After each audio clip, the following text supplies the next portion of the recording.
네, 주안의 만나 5월 9일 토요일 묵상을 함께 나오도록 하겠습니다. 오늘 말씀은 시편 9편으로요. 주를 찾는 자들을 버리지 아니하시는 하나님이라고 하는 제목으로 함께 묵상을 나오도록 하겠습니다.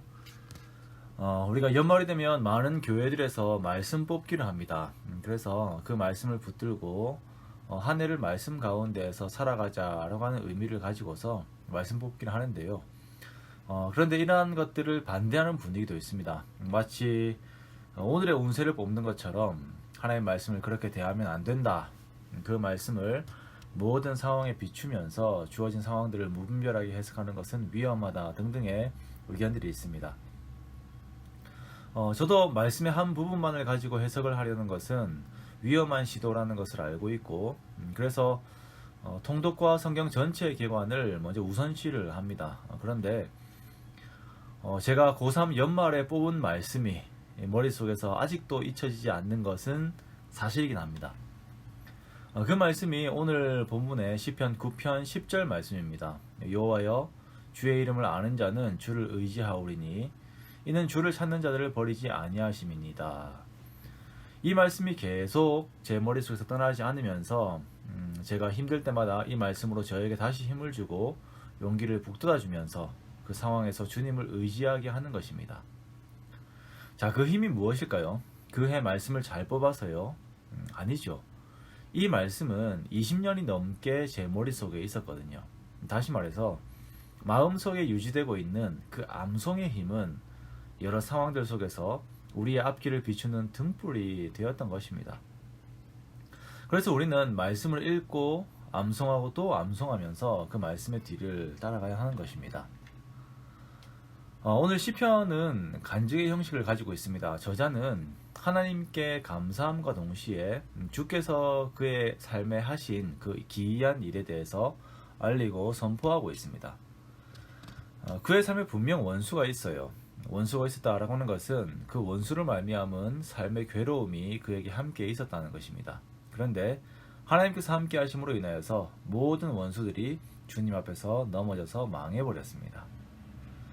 이방의 나라가 책망을 당하고 악인들이 멸망하였고 그들의 이름들이 이제 이 세상에서 지워져 버렸습니다. 원수가 끊어져서 영원히 멸망하였고 그의 성읍들은 무너져서 없어져 버렸어요. 원수와 대치하는 이 상황 가운데에서 하나님께서 그 하나님의 의로운 심판이 성도들의 손을 들어준 것입니다. 자, 이러한 경험을 한 성도는 심판의 하나님, 공의의 하나님, 우리의 요새가 되시는 하나님, 그리고 우리가 의지할 바이시고 우리를 버리지 않으시는 하나님에 대해 선포합니다. 선포는 모든 사람들이 듣게 하기 위함이죠. 이렇게 선포된 하나님에 대한 내용을 담은 말씀은 3000년이 지나서 현대를 살고 있는 저에게까지 이르러서 이 말씀으로 살아계신 하나님을 인식하게 하고 한 성도로서 마음의 힘을 얻게 하고 또한 성령께 내 마음을 드리게 하고 원수 사단의 영적인 공격을 무너뜨리게 하는 힘을 준 것입니다. 말씀 가운데 함께 하시는 하나님의 능력이 이렇습니다. 성도들에게 하나님을 바라보게 하시고 이기게 하시고 살아나게 하시는 것입니다.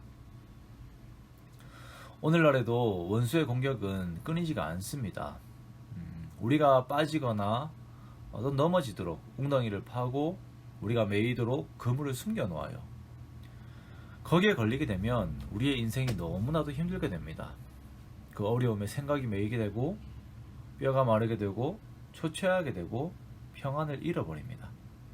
사단은 이런 일들을 해요. 그런데 사람을 통하여서 이런 일들을 만든다는 것을 우리가 항상 기억해야 합니다. 그러나 이러한 상황이 왔을 때에 우리는 우리의 요새가 되시고 우리가 찾을 때 여전히 우리를 버리지 않으시는 하나님 앞으로 나아갈 수가 있습니다. 그러기 우리는 주님 앞으로 계속적으로 적극적으로 나아가야 하는 것입니다. 그리고 우리의 기도를 받으시는 하나님이 어떤 분이신지 정말 암송이 되지 않는다면 성경을 펼쳐놓고 그 하나님에 대한 묵상과 하나님의 지식에 대한 것을 기반으로 하여서 우리가 계속 기도해야 하는 것입니다. 그리고 우리와 함께 하시는 하나님에 대한 내용들을 그 마귀에게, 사단 마귀에게 선포해야 합니다. 자, 우리가 하나님을 의지하면서 마귀를 대적할 때에 마귀는 반드시 무너지게 되어 있습니다.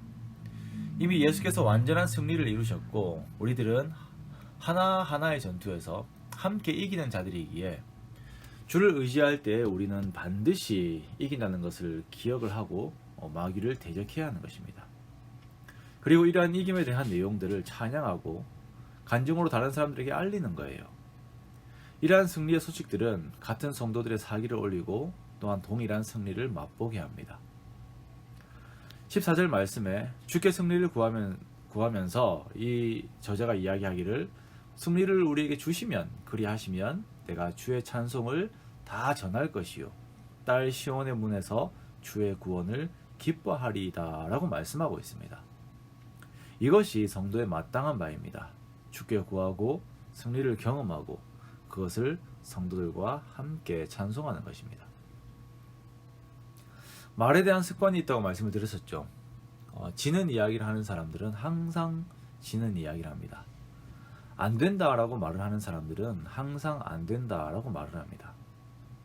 이것은 단순한 입버릇이라기보다는 하나님을 의식하지 않는 자신의 상태이자 하나님을 의지하지 않는 자신의 믿음의 상태인 것을 우리는 다시 한번 생각하면서 나 자신을 돌아보아야 합니다.